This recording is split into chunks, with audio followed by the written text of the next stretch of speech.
যিনারা কাঁঠাল চাষ করতে চাচ্ছেন এবং অল টাইম ভ্যারাইটি যেটা 12 মাস ভ্যারাইটি বলে থাকে থাই ভ্যারাইটি কাঁঠাল, আমরা এই জে.আর মন্ডল নার্সারি জাকির ভাইয়ের কাছে আছি।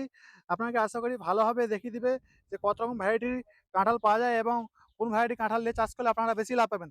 দাদা বলুন এটা কি ভ্যারাইটির কাঁঠাল আছে? এটা হলো ভিয়েতনামি সুপার আর্লি জ্যাকফ্রুট, ঠিক আছে? আচ্ছা, এটা প্রচুর হারে ফলন হয়। দেখুন এখানে এই গোড়াতে প্রচুর হারে ফলন আছে। এই যে ভ্যারাইটিটা এটা হলো চাষের জন্য, চাষের জন্য বাণিজ্যিকের জন্য সবথেকে ফেমাস ভ্যারাইটি সেটা হলো জ্যাকফ্রুট। এই মুহূর্তে জে.আর মন্ডল নার্সারি থেকে আপনার আসাম, ত্রিপুরা, গুজরাট, মিরাট, সুরাট, আপনার কেরালা, বিহার, আপনার এ টু জেড রাজ্যে আমি জে.আর মন্ডল নার্সারি থেকে পাঠিয়েছি এবং কি বলবো মানে তারা সাকসেসফুল হয়েছে এবং যারা তোমাকে 10 কাঠা লাগিয়েছিল এর আগের বছরে তারা এবছর 20 কাঠা লাগাচ্ছে, ঠিক আছে? আচ্ছা, তো এই দাম কি ভিয়েতনামি রাখছেন? হ্যাঁ, দাম কি এই রাখছেন? মুহূর্তে এটা খুচরো প্রাইস আছে 100 টাকা, ঠিক আচ্ছা। আছে? আর পাইকারি প্রাইস আরো অনেক দাম কম আছে।